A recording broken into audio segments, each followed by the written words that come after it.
বিছানায় বসে ভুলেও খাবার খাবেন না, খেলে তিনটি বিপদ আপনার সংসারে চলে আসবে। এটা আমরা অনেকেই জানি না।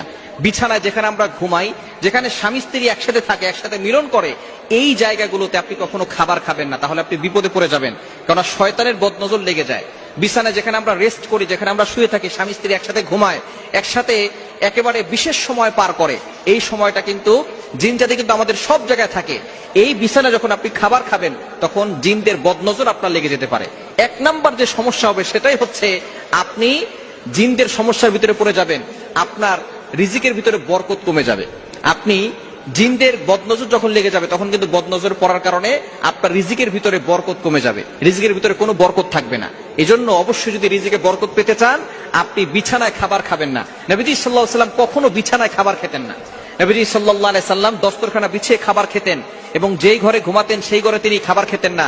তিনি পাশে একটু আলাদা করে, আপনি ফ্লোরে খেতে পারেন, অথবা আপনি ডাইনিং এ খেতে পারেন, অথবা আপনি অন্য একটা রুমে খেতে পারেন। নবী সাল্লাল্লাহু আলাইহি ওয়াসাল্লামের সুন্নতকে বাস্তবায়ন করার জন্য আপনি নিচে বসে খেতে পারেন দস্তরখানা বিছিয়ে, এটা খাওয়া সুন্নত। তবে আপনি যেখানে ঘুমান সেখানে আপনি খাবেন না, এটা কিন্তু নবী সাল্লাল্লাহু আলাইহি ওয়াসাল্লামের সুন্নত নয়, এটা সুন্নাতের বিপরীত কাজ। এজন্য এক নাম্বার হচ্ছে আপনার রিজিক কমে যেতে পারে, জিনদের বদনজর লেগে যেতে পারে।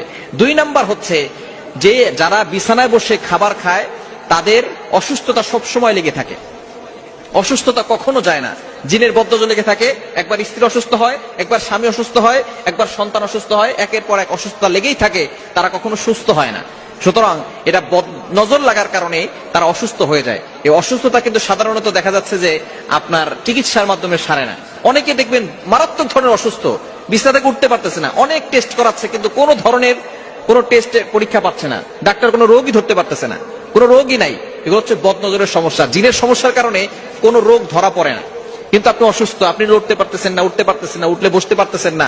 এই ধরনের সমস্যাগুলো বদনজরের কারণে হয়, জিনের আসরের কারণে হয়। এজন্য বিছানায় বসে খাবার খেলে আপনি অসুস্থ হয়ে যাবেন। আপনি অসুস্থ হবেন, একটু সুস্থ হবেন, আপনার স্বামী অসুস্থ হয়ে যাবে, অথবা আপনার স্ত্রী অসুস্থ হয়ে যাবে, আপনার সন্তান অসুস্থ হয়ে যাবে। এজন্য যারা বিছানায় খায় দেখবেন তাদের অসুস্থতা লেগেই থাকে। এবং তিন নাম্বার যে সমস্যাটা, সেটা হচ্ছে স্বামী স্ত্রীর ভিতরে ঝগড়া লেগেই থাকে। স্বামী স্ত্রীর ভিতরে মিল মহব্বত থাকে না, সব সময় ঝগড়া লেগেই থাকে, ছোটখাটো বিষয় নিয়ে ঝগড়া করতে করতে অনেক বড় বিষয় চলে যায়। এজন্য এই জিনের বদনজর থেকে বাঁচতে আপনি বিছানায় খাবার খাবেন না, যেখানে ঘুমান সেখানে খাবার খাওয়া রাসূলুল্লাহ সাল্লাল্লাহু আলাইহি ওয়াসাল্লামের সুন্নাত নয়। এখান থেকে আমাদেরকে দূরে সরে আসতে হবে, এবং অবশ্যই সুন্নাহ মেনে তারপরে জীবনটাকে পরিচালনা করবেন। দেখবেন আল্লাহ পাক রব্বুল আলামিন সব সময় বরকত দান করবে। যখনই খাবার খাবেন বিসমিল্লাহ বলে খাবেন, তখন কোনো শয়তান আর অংশগ্রহণ করতে পারবে না। অনেকেই আমরা খাবার খাওয়ার সময় বিসমিল্লাহ বলি না, বিসমিল্লাহি ওয়া আলা বারাকাতিল্লাহ বলবেন। যদি আপনি খাবার শুরুতে বিসমিল্লাহ বলতে ভুলে যান, খাবারের মাঝখানে বলবেন বিসমিল্লাহি আউওয়ালাহু ওয়া আখিরা, এটা বলবেন। খাবার শেষে বলবেন আলহামদুলিল্লাহ, এটা বলবেন। আপনি যদি এগুলো পড়েন, বিসমিল্লাহ বলে খাবার শুরু করেন, তাহলে শয়তান সেখানে অংশগ্রহণ করতে পারবে না, এবং আপনার খাবারের ভিতরে বরকত হবে, এবং রোগ প্রতিরোধ ক্ষমতা বাড়বে। ওই খাবার খেয়ে আপনি ইবাদত করে মজা পাবেন, কিন্তু যখন বিসমিল্লাহ বলে না, তখন খাবার খাওয়ার পরে শরীর ছেড়ে দেয় এবং শয়তান তার ভিতরে বাসা বাঁধে, যার কারণে সে অলস হয়ে যায়। এজন্য এই বিষয়গুলো খেয়াল রাখবেন। যদি সংসারে সুখ চান, শান্তি চান, তাহলে অবশ্যই নবী সাল্লাল্লাহু আলাইহি ওয়াসাল্লামের সুন্নাহকে বাস্তবায়ন করেন, তাহলে দেখবেন জীবনে সুখ আসবে, শান্তি আসবে।